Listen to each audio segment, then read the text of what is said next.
Boa noite, galera. Sextou hoje com um convidado especial, Thiago Davi. Thiago Davi? Uhum. Falou que esse seu ajudante de trabalho. Que maluco.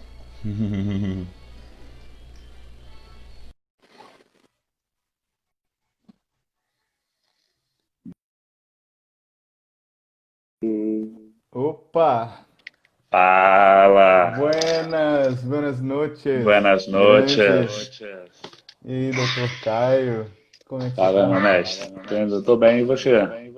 Tudo bem também, tudo bem. Tô... Aquela pergunta que a gente responde assim, mas na verdade não é 100%, mas na medida do Não, possível tá tudo indo bem, né? tudo bem, eu tô sem corona, minha família tá saudável, né? E tô vivo, né? Você tá em Tô aqui com qual você. parte do Brasil, qual parte do mundo? Eu agora tô em Minas Gerais, tô em Minas Gerais, Tiradentes. cara. Eu ia chutar Bahia ou Rio de Janeiro. Não, não. Eu tava no Rio, mas tava puxado essa coisa da cidade enclausurada, né? Aquela coisa de estar sempre diante do vizinho, né? Sempre diante daquele confinamento, aquela falta de horizonte. E aí rolou uma oportunidade de vir para Tiradentes, bem numa área rural, longe de tudo, Bem que eu vi Campo uma foto Verde. assim, né, você com violão, acho, na beira de uma casa, uma varanda com matinho. Exatamente, exatamente. Aí eu vim para cá. E olha, eu confesso que foi, eu acho que a melhor escolha que eu fiz desde que essa quarentena, Mas não esse deu período de medo não de, tipo isolamento. assim, ficar preso, fechar a fronteira, sei lá, desabastecer o mercado daí. Ou Não, medo mesmo absurdo. recorrer a um sistema de saúde aí, não sei. Aqui, se eu não me engano, tem 8 leitos de UTI, sabe? Então, tipo, se o bicho pegar, vai pegar, mas no Rio tem muito mais e tá pegando, sabe? Sim, Então, com certeza. a questão é qual é a melhor condição de conseguir se passar o isolamento, né? Onde que o espírito consegue perdurar por mais tempo? E para mim a resposta foi num lugar com horizonte, sabe? Um lugar tranquilo. E me diz uma coisa, esse período, apesar da tensão, né, toda a preocupação, apesar de também já estar um bom tempo de quarentena, não é uma novidade, mas tem várias fases, enfim. Você acha que contribui para uma produção de escrita, aquela coisa de você tá aí, você tá produzindo, você geralmente escreve muito, né, tem o hábito de escrever. Sim. Olha, a quarentena ela começou, sei lá, na primeira semana eu inventei um projeto chamado que é Acalentos de Quarentena. Ah, eu vi, E, muito legal. Inclusive e eu vou aí, citar ele aqui na página. opa, beleza. E aí a ideia era fazer uma música por dia, né, para mandar pro WhatsApp, porque tava todo mundo muito metido, né, com essa coisa de ter que ficar em casa, de romper com o dia a dia, de não ir pro trabalho, de não estudar, de não saber o que que ia ser, sabe? E todo esse caos também Show. político, sabe? Todas essas incertezas que aqui a gente tem o Corona e tem o Bolsonaro, né? Então são dois maus.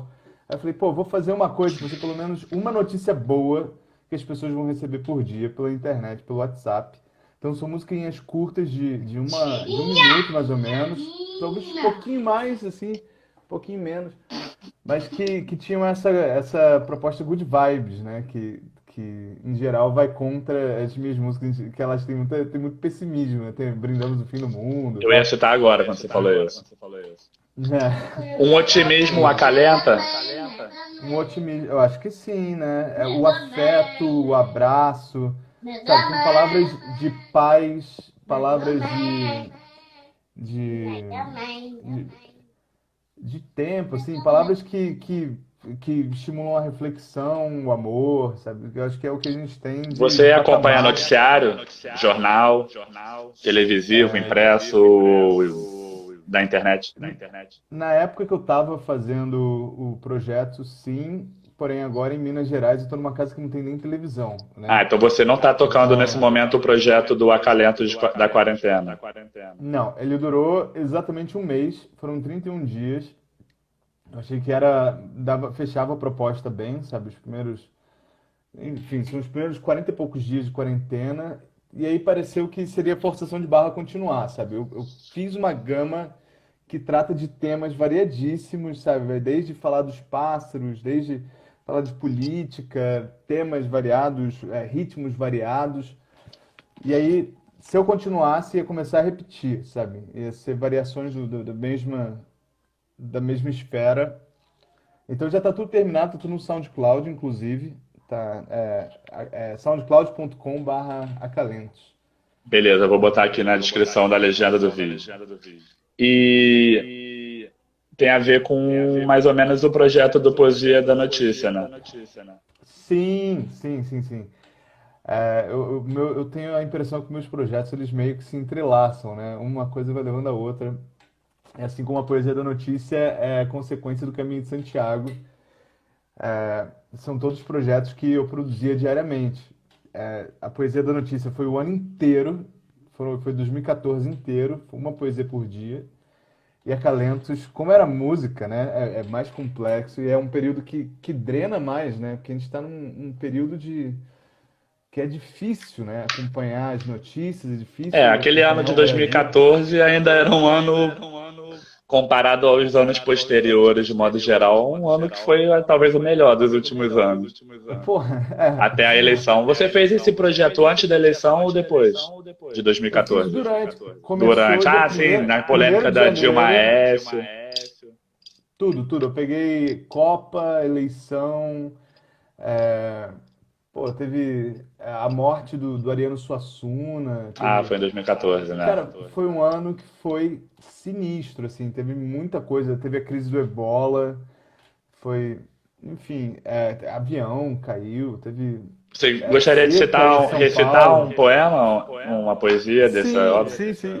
Eu cheguei a separar um aqui, que é o poema que começa o livro, que foi o último que eu escrevi. Chamado. Enfim, os poemas são todos inspirados em notícias de jornal e o título do poema é a manchete, né? Então, no caso, essa matéria era Brasil tem 202,7 milhões de habitantes, diz IBGE. E eu falei, vamos fazer um poema para os brasileiros. Enfim, fechando o livro e começando. Então se contei por acaso sua história, se desdisse ou maldisse suas crenças, saiba, não vim aqui para desavenças, apenas escrevo pelo filtro dos meus dedos.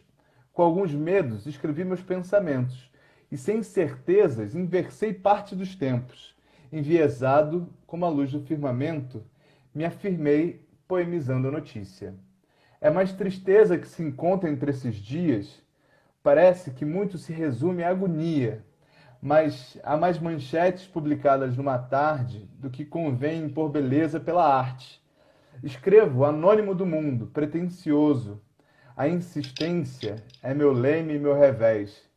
Posso ter feito tanto esforço desde o osso para acabar abandonado entre papéis. Mas só escrevi e publiquei para ser lido. Eu só existo em poemas em português.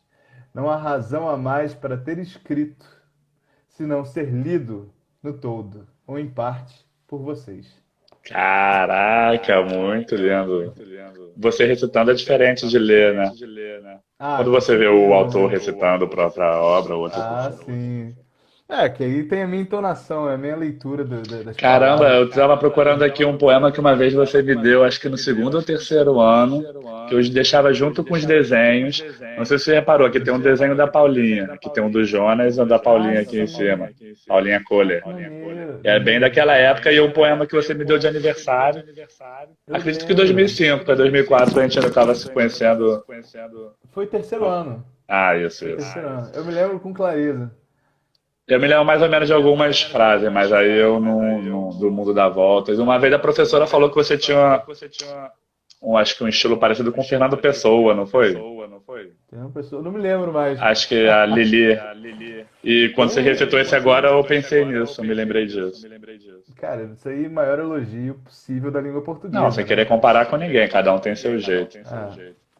Naturalmente, mas o Fernando Pessoa não é, pessoas, né? Ele é muitos. Lá em Friburgo Nossa, tem um café que é em homenagem a ele, não sei se você já viu.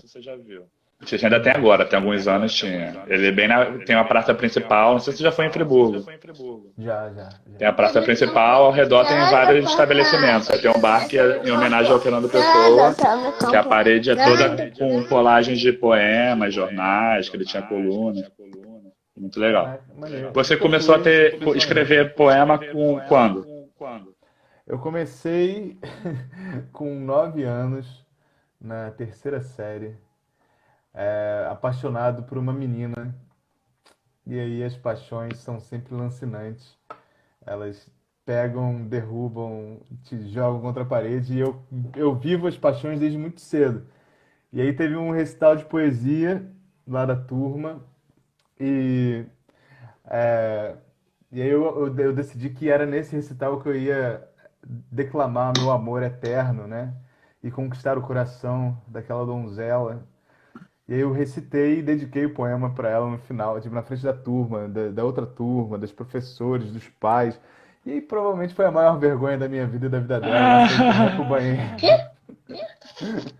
e só voltou a Tadinho. falar comigo muito tempo depois. Mas despertou em mim o gosto pela poesia. E eu escrevo desde então, dos 9 anos, tendo uma certa intermitência entre escrever mais ou menos, mas nunca parando como um todo, sabe? E a Mas é. música? Cara, a música começou na escola, foi ali ali no segundo ano, foi quando eu comecei a tentar compor. Eu ganhei o violão quando eu fiz 15 anos, 14, 15 anos, mas eu aprendi sozinho aquela coisa de ficar fazendo barulho, até calejar o dedo, até não sei o quê. Enfim, foi um período de latência, mas ali quando chegou Pô, Gui, peraí, segundo ano, cara. Quem dá nossa matéria? no segundo ano eu comecei a experimentar, no terceiro ano eu cheguei a fazer as primeiras músicas, e depois quando terminou a escola, foi quando eu tive tempo mesmo de focar, de sentar e começar a compor, e eu comecei com músicas que eu gosto muito até hoje, sabe? E, e até me faz questionar o quanto que realmente tem que se ter experiência para conseguir fazer uma obra que seja honesta e Acho bonita, que isso sabe? é engraçado, porque as pessoas exigem muito uma técnica desenvolvida para ter uma legitimidade de uma produção, digamos assim. E muitas obras são feitas informalmente, às vezes um artista famoso escreveu quando era adolescente ou criança, e é uma obra genial. Exatamente. Cara, eu me pauto no seguinte caos do universo, que ao mesmo tempo a gente tem o Noel Rosa que viveu 27 anos, né?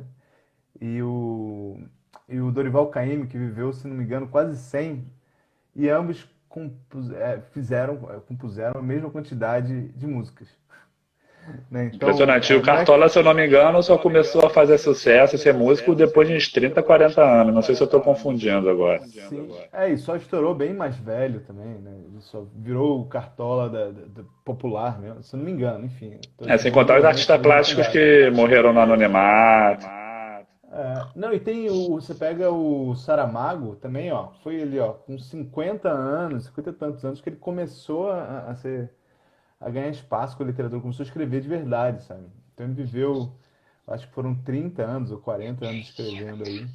E Mas você foi. aprendeu a ler e escrever com Vai facilidade, a chegar sua alfabetização, Homem-Aranha, você se vai lembra? chegar Homem-Aranha. Tenho Cara, perguntado isso, porque eu Vai trabalho com chegar alfabetização. Homem-Aranha, vai chegar sim, cara, Homem-Aranha. eu vivi uma questão interessante com a alfabetização. Não, primeiro, eu me lembro, eu fui alfabetizado direitinho, como todo mundo ali. Eu tinha muita dificuldade de desenhar algumas letras, o R, por exemplo, e inclusive até hoje eu tenho dificuldade com R. Meu R Eu parece um também. V, meu R é minúsculo, esse aquele tem um desenhozinho assim, ó. Ele, Meu R dá pra ele ver, faça, ele às vezes é gordinho, às vezes é magro, depende. né? E eu me lembro de ter essa dificuldade inicial. Eu nunca fui um aluno excepcional, sabe? Nunca fui o primeiro a aprender a escrever, a fazer o que for.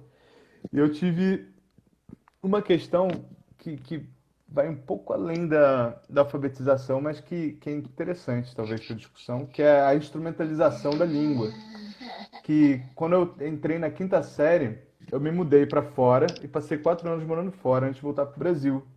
Então, Aonde? nesse período, Fora eu onde? fui para Flórida, Fora dos Estados Unidos. Estados Unidos. E aí eu aprendi o inglês instrumental, né? Eu tinha que escrever, não sei o que.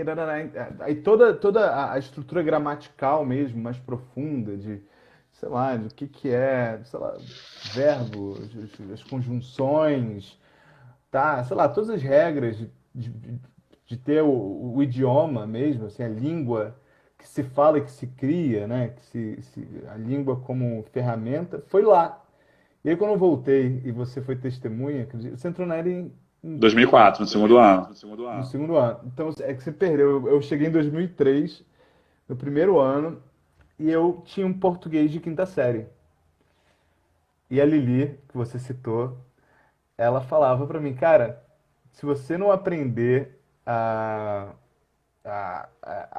acentuar e escrever direito, eu vou ter que te repetir de ano.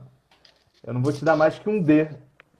Então eu tive que aprender todo o conteúdo da quinta série ao primeiro ano, ali em poucos meses, com a ajuda fenomenal de Ricardo Breda de Paula e Daniel Tornaghi, uma Grandes dupla mestres, brilhante. professores. Cara, que sem eles eu não teria passado no ensino médio, diga-se de passagem. Mas isso é engraçado, né? Até tem a ver com a quarentena, porque você não teve a oportunidade de estudar a língua portuguesa nos Estados Unidos como você aqui no Brasil. E isso seria motivo de você ser penalizado no sistema de ensino. O sistema de ensino está aqui, então, para te julgar o que você não sabe. Então, Uhum. você não sabe o português da sexta, da sétima, oitava. Então, você não vai poder passar para a próxima fase, que para você ter, né, avançar para o próximo ano. Então, agora a gente está em quarentena. Então, teoricamente, a gente vai reprovar todo mundo que não estudou nesses meses. Uhum. Ele vai. Cara, isso é uma, é uma questão que eu me lembro, isso me remete ao segundo ano. Ao segundo ano, um caso do Robertinho, grande Robertinho. Se ele ver essa live um dia, um beijo pra ele. Que foi o seguinte: tinha uma prova de química da Tânia. E aí ele, enfim, ele fez uma primeira prova que ele foi muito mal e uma segunda prova que ele foi muito bem. E a segunda prova era consequência da primeira prova, sabe? Ele tinha que ter o domínio do primeiro conteúdo para fazer o segundo. Ou seja, na segunda prova, ele conseguiu provar que ele dominava a primeira prova, embora ela tenha sido ruim. Mas a nota da primeira prova botava o Robertinho em recuperação, se eu não me engano. E ela estava irredutível quanto a isso. Falei assim, não, mas ele foi mal na primeira prova. E aí eu falava, eu fui em defesa do Roberto, enfim, para mim é difícil ser imbativo, né, de bater de frente ali de cara com o professor, de lidar com o perigo, cara a cara. Eu falei, mas Tânia, ele sabe a matéria, ele não precisa estar de recuperação. Ele já mostrou que sabe. Sério. Aí ela, não, mas ele foi mal na primeira prova e vai ter que fazer recuperação. Enfim, qualquer coisa assim, irredutível. E no fundo é uma. A questão é pelo ponto, é questão disciplinar, sabe? Que conteúdo é esse? Eu conversei isso com o Lucas na quarta-feira e é engraçado, porque não faz sentido nenhum. Lógico que cada professor foi educado numa época onde os professores dele foram educados numa época e é quase inevitável que os mais antigos vão ser mais tradicionais, até porque a Uhum. formação deles foi numa época que tinham conteúdos anteriores ao que, por exemplo, outros professores mais novos tiveram acesso, como as novas teorias de avaliação, Uhum. currículo, didática, tudo. Mas, enfim, você tem toda a razão. A gente tem um sistema por ano onde como você tem que saber um para ir para o outro. Mas, por exemplo, e a criatividade? Como é que você vai avaliar? Não. Você disse que nunca foi um aluno muito excepcional, mas talvez os seus talentos não fossem o que a escola exige como um conhecimento a ser mais valorizado na hora de formar uma nota. por exemplo, a gente tem geralmente aula de artes como uma coisa assim, a recreação, não Colorir, reprova, passatempo. Aham. não é, nunca vai ter o mesmo peso que uma matemática. Mas por que que você Uhum. não pode ser uma pessoa que é voltada para as artes? Isso numa escola, a gente está falando de uma escola que já valoriza mais as artes e tudo mais, nem é das mais tradicionais, né? Uhum. Verdade. Você acha que a escola mata muito a criatividade? Cara, isso é uma coisa que eu tenho pensado muito, porque eu me encontro atualmente na casa de uma professora Waldorf. Eu tô Ah, na muito casa da legal. minha prima e ela é Muito super legal. entusiasta, Ah, então pode a falar gente para ela tem. que eu quero entrevistar ela se ela tiver disponibilidade. Eu falo com ela sim. Ela agora, inclusive, está numa live com os pais discutindo os temas lá Ah, de legal. amadurecimento, Bacana. enfim, Queria assistir uma eu falo live com ela dessa. sim. Depois, se ficar gravado aí, se ela compartilhar, me mostra aí se eu posso assistir. Com certeza. E parte do que a gente tem conversado é justamente Olha. essa questão, essa questão da criatividade na escola, né? Na capacidade de você entender o processo das coisas, sabe? Ela tá lidando agora com uma filha que está no primeiro ano, no segundo ano, e, por Do exemplo, tem fundamental ou do uma médio? do fundamental. Ah, tá. É uma Eu dou aula criança pro de segundo ano. 7 anos. E aí a questão é, por exemplo, já está tendo aula por computador, que vai contra um pouco a ideia Waldorf, que é do coletivo, todo mundo junto, né? Tem uma coisa da presença, de você fazer através da ação, né? Aprender através da ação. E aí tinha a minha sobrinha tinha um trabalho relacionado à reciclagem. Aí tem dois exemplos que são maravilhosos que a gente pode debater aqui. Já O passou, primeiro né? foi tinha um desenho sei lá, uma floresta com latinha, plástico, com papel sei lá, resto de tudo jogado. E aí o que ela tinha que fazer era circular os itens que tinham que ser jogados fora, sabe? O que que era reciclável, o que que era lixo orgânico e tal. E aí o que minha prima argumentou foi o seguinte: cara, você está ensinando conceitualmente, mas isso é uma coisa que se aprende na prática, né? De que adianta você saber o que que é orgânico, o que que é lata, o que que é plástico, se você não tem um sistema de coleta em casa, sabe? Se você não separa em casa, se o prédio não separa, se a criança não tem noção do que é feito com aquilo, aí vira um conceito abstrato, equivalente a ensinar o que que é redondo, o que que é quadrado, o que que é triângulo. Sem E ela mostrar, fala, sem mas Waldorf, desenhar, sem, né, botar a mão numa não, forma geométrica. não, o que ela diz, que eu achei muito interessante, é o seguinte: você vai aprender isso com o tempo, isso faz parte da sociedade que você vive. Você não precisa chegar uma hora e falar, isso aqui tem um formato, sabe? Isso aqui é redondo, sabe? Você vai saber que isso é redondo pelo dia a dia. E aí quando chegar no momento mais adiante da sua vida, onde você está enumerando as coisas, você já vai saber que isso é redondo, sabe? E aí você vai trabalhar em outras propriedades do que é uma circunferência, sabe? De ser uma roda, de ser. E isso a escola Waldorf leva em consideração na hora do ensino. Evita essa coisa que é um conceito vazio, onde o que para uma criança que ainda está aprendendo sobre todas as coisas do mundo, qual é a importância de saber que um quadrado é quadrado, sabe? O que isso tem de prático, de enriquecedor, de que isso tem a ver com o universo dela?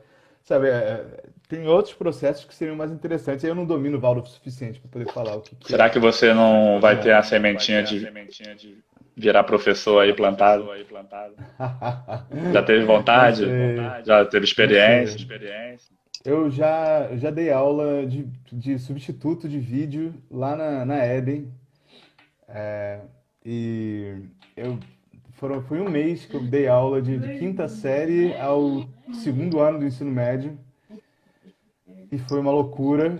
Eu gosto, mas eu prefiro experiências tete a tete, sabe? Um, dois, imersivo, prático, sabe? Vamos A fazer isso aqui. turma é um monstro vivo, Cara, mutante. meu Deus do céu, que desespero, que desespero. E, por exemplo, na turma do segundo ano, tinha um moleque que ele sabia, moleque, você vê a terminologia, ele sabia editar já vídeo. E, e ele poderia ser uma grande ajuda, né? Ele já tinha interesse por vídeo, já tinha interesse por audiovisual, ele já tinha experiência. E em vez de ele chegar somando a proposta, ele, Quis ele avacalhar porque ele fazia. já estava além do que estava sendo proposto. Exatamente, cara. E ele juntava dois ou três em volta dele pra ficar atrapalhando a aula, cara. E era desesperador. Minha vontade era de chegar na voadora, sabe? Ele fala, vai se fuder, filha da puta. Sabe? De verdade, me desculpa o linguajar, eu sei que aqui é um ambiente construtivo, mas eu sou um ser humano e gosto de transparecer o que eu sinto. E eu Tudo fiquei bem. muito, absolutamente enfurecido com a atitude dele. Eu tentava ter calma, eu falava assim, cara, ó, por que que você não ajuda? Ó, por que que você não explica? Eu tentava trazer ele pro papo. A gente vai fazer isso como? Eu dava autonomia, dava espaço pra ele, e o moleque fazia uma cara de dois de pau, de braço cruzado, assim, ó. Só me olhando, só desafiando. Aí chegou um ponto que eu falei pra ele, cara, olha, enquanto eu estiver aqui, você não precisa vir. Sabe, eu vou te dar, marcar presença pra você. Enfim, você vem se você quiser participar, eu vou adorar se você participar. Mas se você for ficar assim desse jeito, cara, desculpa. Mas eu não sei por que que você está aqui nesse momento. Não sei o que que a sua presença significa para mim. Então, sinta-se livre, você não vai ser julgado, não vai ser penalizado por sair daqui. E ele ficava. Eu não entendia. E aí acabou que foi, a turma super comprou a ideia, tipo, eram 10 pessoas, esses três cagaram um tronco, os outros três caíram matando, foi do caralho, a gente teve altas ideias do que fazer, aqueles projetos do Arthur maravilhosos. A gente teve, por uma mega viagem no tempo, uma história super complexa, super criativa. E aí, cara, acabou, enfim, que eu fui embora. Depois, conversando com o Arthur, ele falou que o cara era assim mesmo, e tal, que ele, enfim, não tinha muito o que fazer, enfim, a não ser tentar conquistar ele por outros caminhos, mas que eu não tive habilidade de fazer. E Lógico, aí, até porque só você não fazendo. tinha a formação e mesmo assim você estava aprendendo a fazer uma coisa também. Era uma novidade para você, tá nesse papel de Realmente, né? autoridade, onde a gente Total. tem um resultado, tem um planejamento e tem esses obstáculos que são as vidas humanas, cada um com o seu jeito de ser, por tudo É, que a passou, alguma coisa ele verdade, tinha para fazer daquele jeito, né? a verdade nua e crua, cara. Ali no dia a dia, ao vivo. É Tem vários isso. E filmes aí, que retratam isso, vários filmes de escola, de turmas problemáticas, até aquele hábito, ou Happy Day, mudança de hábito, escritores da liberdade, tem um que é muito legal francês, por dentro dos muros da escola, alguma assim. Vou até aham. dar um spoiler, é muito legal, mas no final, não é no final, no final, né? Mas pra parte do Papai, fim, o professor parte pra cima papai, mesmo do aluno e sai na porrada com ele. Adolescente. é por aqui que a gente Eu fala. entendo. É, Eu por aqui entendo. que a gente fala, é o gogó do papai. E meu vovó? E o seu gogó tá aqui, vem ver, vem mostrar o seu gogó. Não. Porque eu não tenho gogó direito, não. Alguns têm mais, outros têm. Às vezes os alunos perguntam, eu falo, engoli uma bolinha de ping-pong. Aham, eu engoli um ovinho de codorna. Mas e aí, você no ensino Mas, médio resolveu. Fala, não, pode. eu só queria falar mais uma coisa sobre a prática do ensino lá que aí é completamente diferente, foi uma outra experiência, que foi nos alunos de quinta série, que eu acho que eu pequei por outro lado, pelo excesso de empolgação. Que eu tenho uma coisa de gostar de que o pessoal aprenda com a mão na massa, né? Que vá e faça e aprenda com a experiência, né? É depois você traz o resultado, sabe? Você traz o que você aprendeu e vamos fazer em cima disso. Vamos evoluir em cima do que, enfim, da experiência prática. E aí, cara, os alunos, eu falei assim, pega o celular, não vai ter câmera não. Todo mundo tem uma câmera na mão? Vamos aprender com o que a gente tem, sabe? Então, ó, aí eu criei uma série de, ó, tem que ter 1 minuto X, sabe? Um enquadramento X, X, X, sei lá, tem que ter uma temática relacionada a X e vai lá. E deixei as crianças soltas para fazerem o que quiserem. E aí acabou que voltou, que foi um caos, né? A escola toda, as crianças correndo, fazendo tudo. Enfim, eu atendendo um ou outro com mais dúvida dentro de sala, que vinham. Mas foi um exercício que eu senti que eu não trabalhei teoria suficiente antes de botar elas numa atividade prática, sabe? Então Então vai um foi, pouco de encontro até contra aquilo que mais ou menos foi falado sobre aprender forma geométrica. Vai aprender fazendo, mas de repente uma teorização antes pode dar uma base. né? Aí, por exemplo, agora já faz uns 5, 6 anos que isso aconteceu. O que eu sinto que eu poderia ter feito é, eu podia ter, no primeiro dia de aula, ter feito uma filmagem, sabe? Ter criado uma cena, e em vez de eles Cada serem pitanga. grande pitanga, em vez Caraca, de tá eles sumido. terem, Nunca mais tive contato. Vou até anotar aqui, vou te adicionar, Pitanga. é, e o, eu perdi o foco. Mas eu deveria ter botado eles como atores e como alunos, eu ter filmado e mostrado o que que era, o que tinha que ser feito, explicar melhor o processo, antes de deixar as crianças saírem que nem loucas para filmar.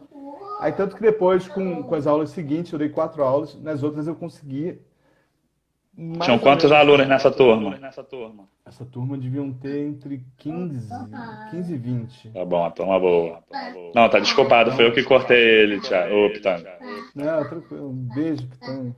É, E então você também foi aí, aprendendo na prática, né? Como a gente, no final do dia, a gente avalia nosso trabalho, fala, vamos mudar isso, isso faz parte. Pai, cadê né? o outro? Eu escolhi o outro. Eu já escolhi o meu soldado.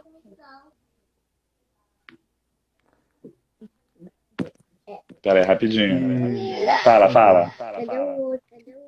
Eu quero Tô botando o escolher. jogo aqui pro Guigui. Offline. Ai, Então vamos voltar um pouco pra música. Não, vamos voltar para ensino médio. Isso médio. Você escolheu fazer faculdade, seguir alguma carreira. Sim, eu. Cara, tem uma questão interessante que talvez a gente pode discutir em termos pedagógicos, que é o seguinte: eu sempre quis comunicação, sempre gostei de criatividade, mas por conta da pressão de passar para uma federal, e eu sabendo que eu não sou um aluno muito disciplinado e não tenho uma memória para decorar fórmulas e não sei as linguagens enfim,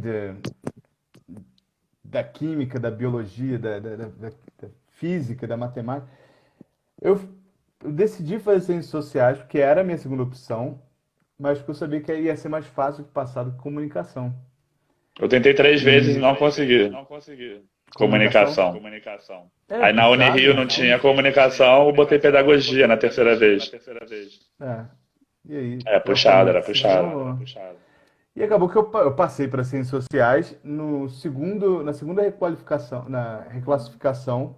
No Então eu IFIX, não né? teria passado no IFIX e que foi um aprendizado brutal para minha vida, assim, uma questão de compreensão de mundo, de ordem, cara, alguns conceitos básicos da antropologia que são tão preciosos para você entender a diversidade cultural do mundo, Você sabe? gostaria de citar algum? Cara, Resumidamente? tem um que é fantástico, que para mim, eu não sei se até hoje em dia isso está mais batido, mas quando eu vi isso, foi de cair o queixo, que foi o seguinte, é, o, existe aquele conceito, você fala assim, o homem primitivo, né? O índio, que vive na floresta, que não tem carro, que não tem acesso a essas tecnologias, não tem, não sei o quê, esse conceito de que existe um evolucionismo cultural, mas onde existem degraus concretos de desenvolvimento, sabe? Onde estamos predestinados a ser esse ser civilizado Baixa aqui a velocidade aqui. como se fosse o mais elevado nível sabe, de ser humano. E aí o professor levantou um questionamento que eu achei sensacional, né? Que isso é dito de um ponto de vista de uma antropologia eurocêntrica, que fala que se vê como o pináculo da humanidade em relação a todos esses outros povos. E aí ele fala assim, se você pega um cara que nunca teve contato nenhum com tecnologia nenhuma, com nada relacionado a essa civilização, ele vai chegar e vai ser um estrangeiro completo, um ser inábil, né? Mas aí, o que esse professor falou se você pega um europeu e põe para viver na floresta, conforme os índios, quem vai ser inábil vai ser ele. Então, na verdade, não é uma questão de construção de uma evolução humana, mas sim de uma adaptação ao seu meio. Então, dentro do mundo é, é, é, intelectual, tecnológico de uma metrópole, você tem um tipo de pensamento de sobrevivência, de conhecimento necessário. E se você tem um, uma outra referência de ter uma tribo, de qualquer coisa, numa floresta, num Saara, do que seja, você vai compreender a complexidade da floresta, você vai entender a complexidade do deserto, e você vai ser apto e hábil nesse contexto. Então não existe evolucionismo, existe adequação. Então se você pega um e põe no outro, você muda a direção da escada. Muito Evolução. incrível. O Paulo Freire também bebe muito dessa fonte, inclusive tem uma citação dele muito famosa. Eu já vi várias vezes também no meu círculo, tem vários pedagogos, né? Mas não existem saberes superiores ou inferiores, existem saberes diferentes. Pois é, exatamente isso. Às E vezes a gente valoriza mais um ou valoriza mais outro. Por Uhum. exemplo, a gente tem profissões que a gente sabe que vai ganhar mais dinheiro, profissões que vai ganhar menos. Aí você fala, ah, mas um teve que estudar mais, mas o outro é mais arriscado. Qual que deveria ganhar mais? Um que a pessoa estudou mais ou um que a pessoa está arriscando a vida, né, iminentemente? Uhum. Mas aí a gente entra numa sociedade que dá valor para.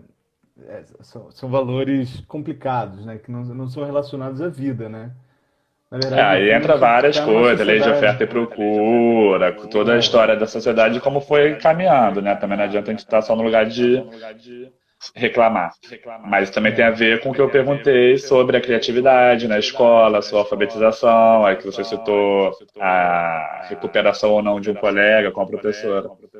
Porque Uhum. ele poderia ter aprendido várias outras coisas, inclusive até na avaliação ele pode colar e tirar uma nota boa, passar. Uhum. Ou pode passar mal no dia, deu um branco, sei lá, ficou nervoso. Teve problema em casa, teve qualquer coisa. Mas eu Dormiu também mal. acredito que não existe esse evolucionismo, não existe uma linha reta onde a gente evolui. Os acontecimentos são um conjunto de fatos e circunstâncias, é Uhum. muito complexo, né? E você sabe, uma coisa que eu estava pensando, eu acho que voltando ainda para uma primeira pergunta que você fez no começo não pergunta não, uma indagação sobre a ausência de escola no período de quarentena, né? Uma coisa que eu tenho pensado muito, muito, porque eu estou num ambiente com duas crianças, né? Uma de 3 e outra de 7. E o que eu venho pensando é o seguinte: o conhecimento que está sendo adquirido não é o conhecimento escolar, mas é um conhecimento de vida. E está sendo uma experiência única onde os pais são obrigados a conviver com seus filhos. Uma sociedade onde os pais são ausentes, eles delegam a educação à escola, né? Então, existe um aprendizado de proximidade, de humor, de variação, que não é só o pai que chega, vamos fazer a festa, vamos comer, vamos dormir. Peraí que eu tenho que fazer comida, peraí que eu tenho que resolver, eu tenho que trabalhar. A criança vê o trabalho do pai, a criança vê o trabalho, entra no processo de aprofundamento da pessoa, talvez de compreensão dos processos do preparo da comida, enfim, entra num outro. O tempo não para, a cabeça não para, o conhecimento continua e o conhecimento prático, né? Quem é esse pai, quem é essa mãe, como é que eles conversam, como é que eles dialogam, como é que dialogam com a criança. E ela vai aprender, né? E vai ter elementos de matemática incutidos no dia a dia, vai ter elementos de português e de geografia e do que quer que seja, e não vai ser o ambiente do MEC, né? Não vai ser aquele conteúdo, não vai ter prova, mas existe um conhecimento que está sendo consolidado e que é absolutamente diverso, que não é aquele ambiente do conhecimento conjunto, né? Da sociabilidade infantil, sabe? Daquela, do conteúdo que é dado a todos simultaneamente, mas é como se a gente tivesse separado em várias pequenas tribos de casa, tribos, famílias que estão com o seu no momento de imersão intensiva da sua cultura familiar. Essa é a sensação que eu tenho Com tido. certeza, eu concordo. O Pitanga tá falando. Conta aí, Caio, como pai e professor, como tá sendo. Vou resumir, mas depois eu vou fazer uma entrevista com o Ricardo, então, e a gente conversa sobre isso. Eu estou na prefeitura, nos anos iniciais, do ensino fundamental. A gente estava usando o Google Class, o WhatsApp, agora a prefeitura está implementando o Microsoft Teams. E dou algumas aulas no Zoom, mas a maioria das famílias não tem internet, não tem Wi-Fi, o alcance é muito pequeno. E como pai, está sendo também isso que o Thiago falou, conviver mais, as dificuldades de ficar trancafiado. No meu caso, é uma casa, é um kitnet, é bem claustrofóbico até. Mas a gente vai se reinventando e a gente passa mais tempo junto do que normalmente, né? Então tem um lado bom, tem um lado ruim, tem um lado privilegiado de poder estar, né, fazendo quarentena em casa. Até agora ameaças de cortes de benefícios, mas até agora nenhum. Enfim, basicamente isso. Respondido, Ricardo? Mais ou menos? Ó, temos 40 minutos, 41. Vamos começar a finalizar aos pouquinhos, porque senão a finalização fica muito apressada. Tchau, tchau, acabou uma hora. Cara, eu posso ler mais um poema? Ah, por favor, não, a gente está aqui para isso. Eu folhei aqui o livro, né, da Poesia da Notícia, e tem uma parte que é do segmento policial. E a manchete é: menor preso ao poste é flagrado em novo roubo. E essa acaba que eu acredito que tem um quê de educação dentro desse poema, que dá para ser algum fechamento, assim, enfim, você como apresentador, você faz o que você quiser com esse poema. Não, pode mandar. Não vou editar, vai ficar na íntegra por enquanto. Depois, futuramente, pode ser editado até, mas no momento não tem como. E aí Pode voltar, solta aí. o poema é assim: suponho, observando aqui, que esses tais justiceiros imaginavam ter dado uma grande lição. Mas pelo que eu entendo, chicote deixa marca, mas marca mais a raiva do que qualquer instrução. Quem planta violência não colhe cidadão.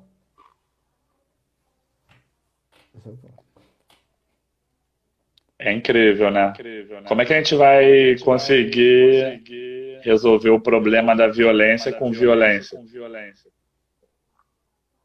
Cara, batendo, que forma é essa de educação que você vai? Você não consegue, não conhece, você não leva em consideração a individualidade da criança, o histórico, por que que ela estava roubando a primeira vez, por que que está roubando a segunda vez. E Vai de bater. repente me vem o fenótipo dela. Geralmente é uma criança que tem determinada cor de pele, determinado traços de cabelo, formatos do corpo, que se fosse outro não teria o mesmo tratamento. De forma alguma. E é isso, eu fico imaginando o que as pessoas pensam que a violência vai ensinar. É tipo, você vai ter tanto medo que vai ser melhor você preferir morrer de fome, né, do que levar mais uma coça. Sabe, eu vou te bater a uma insignificância tamanha que você não vai ter apreço pela sua vida.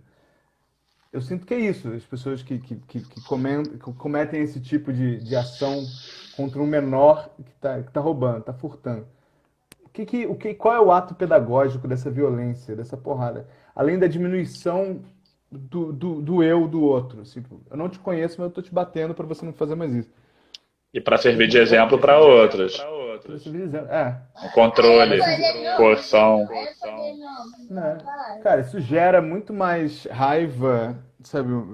Uma sensação de vingança, de não pertencimento, de afastamento, sabe? Do que algo que seja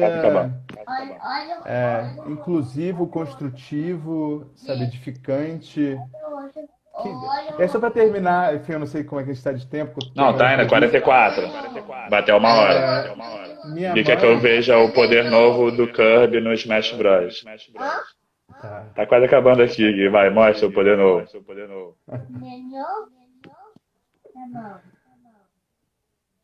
Caraca, vai, você fez aqui com o Thiago. Seguinte, minha mãe está fazendo doutorado na Unirio em pedagogia. Ah, pô, então ela deve estar fazendo com alguém que eu conheço, provavelmente. Eu Ela está fiz fazendo lá, com a né? Eu Cláudia, fiz. com a Cláudia Fernandes. Ah, sei, então ela é do grupo de pesquisa que eu era. Acho que eu devo até ter Exatamente. visto ela no print ontem de uma reunião do Zoom. Que eu vi lá do Não grupo do duvido. GPAC, Não Grupo duvido, de Estudo, exatamente. Pesquisa e Avaliação em Currículo, que era sexta-feira à Exatamente. tarde. Perfeito. Isso, você deve ter visto. Ela é muito parecido comigo, pelo Não nariz reparei porque eu você não viu. tenho O assim, nariz não e tenho testa. a imagem da sua mãe na minha cabeça. Não, Do seu pai e do seu perfeito. avô eu me lembro mais. Seu irmão. Mas no trabalho que ela fez no mestrado, ela fez sobre um período lá da escola Tia Ciata, na época que foi construído debaixo do Sambódromo, quando o prefeito era o Brizola e, e o Darcy Ribeiro era o secretário da Cultura. Imagina, imagina o time. E aí existia nessa escola Tia Seata um programa de inclusão para todos os menores abandonados, enfim, uma quantidade expressiva de menores que não tinham casa ou que viviam uma pobreza extrema. E a questão era escola integral, com acho que duas refeições, com chuveiro, com uniforme e tudo mais. E como atividade extra classe, existia uma coisa que era o Gari Mirim, que permitia que as crianças fizessem durante algumas horas um trabalho de coleta de lixo, sabe? Enfim, uniformizado e tal, e ganhasse um salário que dava, que dava estrutura para essas crianças, sabe? Dava propósito, sabe? E esse foi um projeto que durou 4 anos, até que terminou o período de redemocratização, saiu o Brizola, entrou Moreira Franco, que mudou a porra toda, e aí o mestrado dela foca em alguns alunos dessa época na atualidade. O que que eles viraram? E você vê que algumas, enfim, eu não sei, eu não tenho um número exato, mas que seguiram a carreira de Gari e cresceram dentro do mundo do Gari e tiveram suas vidas estruturadas. Eles que eram crianças de rua, que provavelmente seriam assassinadas, sabe? Provavelmente seriam perseguidas ou nunca teriam tido acesso a uma educação, sabe, a uma profissão, conseguiram, com essa janelinha de 4 anos que durou esse projeto, edificar uma vida inteira, aí ter família, ter filhos, filhos na escola, casa própria, com, com isso de oportunidade, sabe? Isso que Incrível como eu a educação transforma, abre portas. Acho que é por isso que eu também escolhi trabalhar com isso. Eu me sinto muito realizado trabalhando numa área de risco, etc., numa comunidade violenta. Me sinto bastante útil e, de alguma forma, contribuindo para, não sei, de uma certa forma, diminuir as desigualdades, né, de modo geral. Uhum.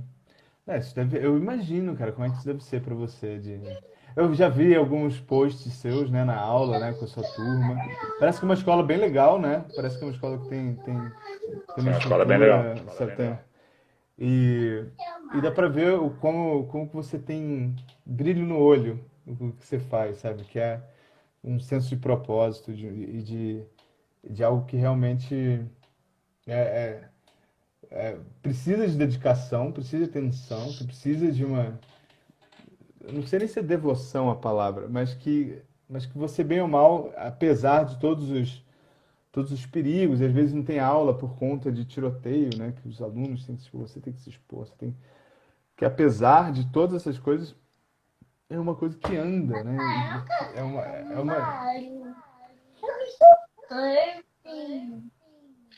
E música. Vamos falar um pouquinho do álbum do Caminho para Santiago? Sim, sim. O que que você quer saber? Ah, como é que foi o projeto que você idealizou? Cara, o Caminho de Santiago foi um projeto que ele começou de forma bastante acidental. Tipo, eu pretendia só fazer o caminho, e fazer um diário pessoal, porque eu gosto de escrever, sabe, registrar os processos. E, acabou que um professor meu foi fantástico lá na Espanha. Ele, quando soube que eu ia fazer o Caminho de Santiago, ele falou assim, ué, mas por que você não vai levar o violão? E a aula dele era como botar os seus projetos em prática através da internet. E na aula dele eu consegui realizar um show que deu 80 pessoas lá em Madrid. Então o cara, muito bom, ele falou, cara, leva o violão, cara, você trabalha fazendo isso, você trabalha fazendo música, você trabalha compondo. Vai lá, leva o violão. E o Caminho de Santiago é esse caminho que você leva uma mochila só com o essencial, né? E eis a questão, o violão é essencial no Caminho de Santiago? E aí eu pensei, se eu tô levando ele, se ele tá ocupando o espaço de uma coberta, de uma capa de chuva, de uma camisa e uma cueca extra, sabe?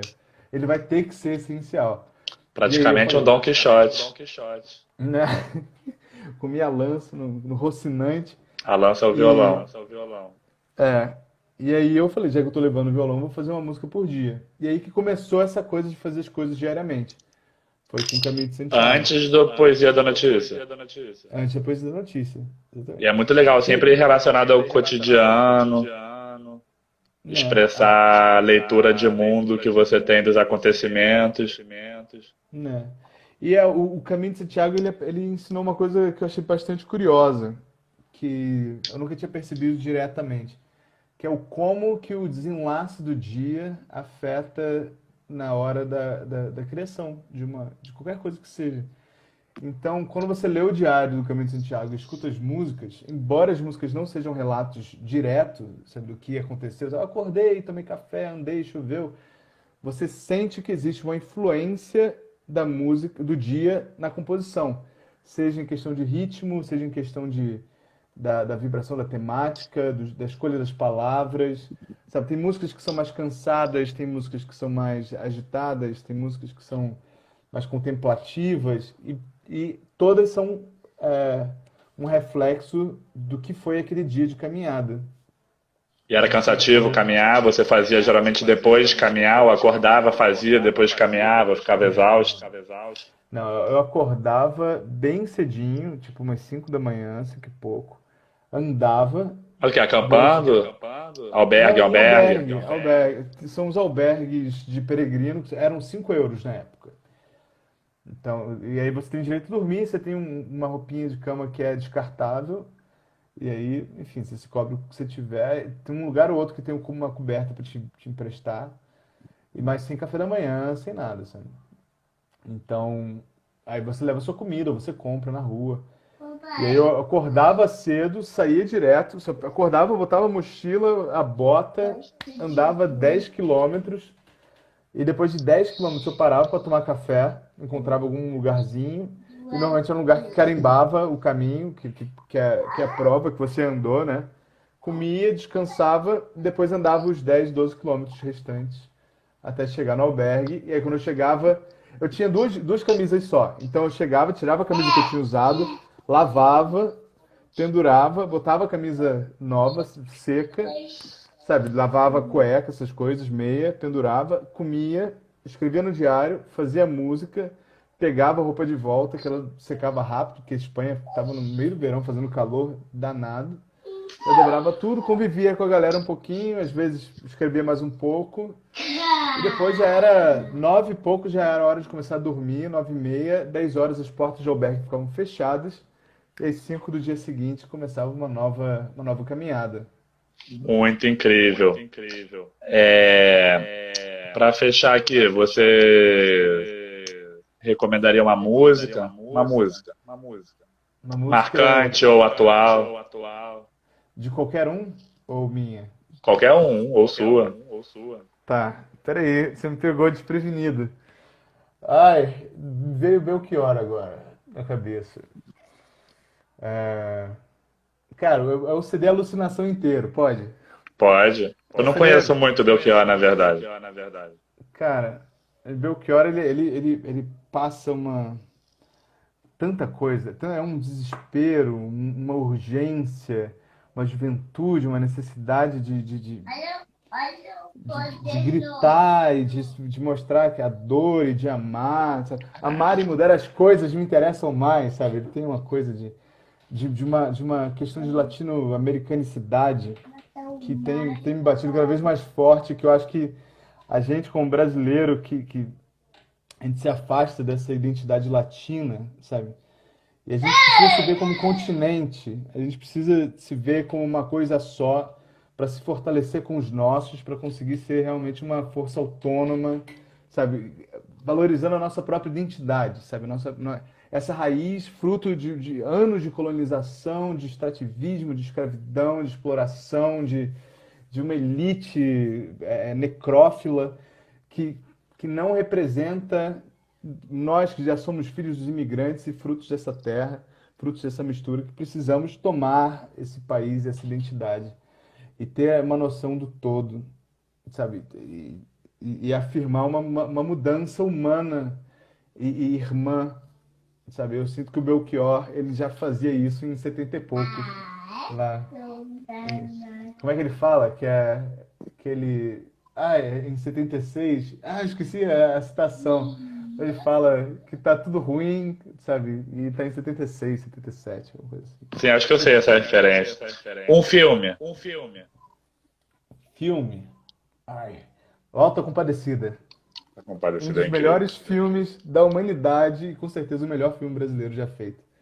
É maravilhoso, maravilhoso. Eu ia perguntar um filme Ariano que você, Suassuna. talvez seja a mesma resposta. Um filme que você gostaria que tivesse sido feito por você. Assim, você fala, caraca, se esse filme fosse meu, eu ia ter o orgulho de ter feito ele. Volta a comparecer total. Esse é um nível de sagacidade que eu não sei nem por onde começa, sabe? Como é que o Ariano Suassuna consegue ser tão potente, sabe? Para fazer uma história como aquela e depois toda a equipe que conseguiu transcrever aquilo para o cinema, que é brilhante, brilhante, fantástico. Uma Quem dera série, ter 10%. Uma série? Sério? Ai, que seriado. difícil. Tá vendo É, alguma? Na eu quarentena? eu tô absolutamente offline, não tenho visto nada. Você Eu tô falou, lendo, desculpa. Tá mas lendo o se quê, for pra então? falar. Não, cita uma série e diz o que você tá lendo pra fechar. Tá, no Tá, finalzinho. eu tô lendo nesse momento Grande Sertão Veredas. E tá sendo fantástico. Fantástico. E é difícil. E esse português vernacular que ele põe aí na história é tão difícil quanto o português, o juridiquês, para mais uma vez afirmar que cada conhecimento tem sua complexidade, sua genialidade. Porque eu vi tudo. Te esmaguei? E eu falei. O livro. Não, livro não, série. Ah, Série livro você é não esse. citou. Sério, eu não sei, mas posso falar sei lá, que eu me diverti assistindo. Não, a Uma série favorita de todos brasileira. os tempos. Favorito de todos os tempos? Caralho. Eu gostei muito de Breaking Bad. Eu sei que é lugar comum, mas eu achei Breaking Bad, brilhante. eu também acho, Eu acho que ela. eu gostei porque ela teve um começo, um meio, um fim. Não ficou aquela coisa pra sempre. Ou o ator Sem viajou. lenga-lenga, sem gordura. Mandou ali, ó. Pá, é esse Concordo. aí, sem Ela começa devagar, misericórdia. mas daqui a pouco você tá. Porra, você tá vidrado. É perfeito. Ali é a série. Ali E que final? Um final corajoso, né? É Um um final final corajoso. Tem que corajoso. ser corajoso pra fazer um final, né? No Game of Thrones, eu acho que eles não tiveram coragem pra finalizar como foi o enredo em geral, na minha opinião. Cara, eu confesso pra você que eu não consigo dizer por que Game of Thrones terminou da forma que terminou. Assim. Eles tinham dinheiro, tinham público, tinham tempo, tinham tudo pra fazer uma finalização completa, sabe? Uma finalização perfeita, minuciosa. E a sensação que eu tive é que eles tiveram pressa. Eles queriam Pode terminar ser, Game of Thrones pra pegar alguma coisa maior, pode ser. sabe? Eles ficaram... E qual brasileira que você está, sério? A série brasileira era Odeio Segundas-Feiras, que é uma série da Fernanda Young, que apareceu no GNT. Ela Teve uma faleceu, né? temporada só. Teve uma temporada só e é um humor. Grande Pikachu. Que era um humor Um minuto. sensacional. Era super brasileiro, super. O Pikachu também quer Sabe, falar. dentro do cotidiano, sabe, do que é um escritório brasileiro. A gente tem tantas séries, sitcoms americanos, e e era minucioso, super engraçado, esperto, ao mesmo tempo sacana. E, porra, com tudo que tem direito. É uma série maravilhosa que pouquíssimas pessoas viram e Vou que eu procurar amei ver. todos os episódios. Então, Tiagão, meu mestre, Grande Titi, a gente se Carnaval. viu no última vez no Boitolo, né? Uma das últimas aglomerações da Boitolo. vida. Ai, rapaz. Acabou? Foi, e eu te digo uma coisa, eu acho que aquele foi o melhor dia de carnaval da minha vida. Caraca, então. Depois de que a gente se separou? Ah, então depois Uhum. você vai me contar essa história aí. Vai ser pessoalmente. Valeu,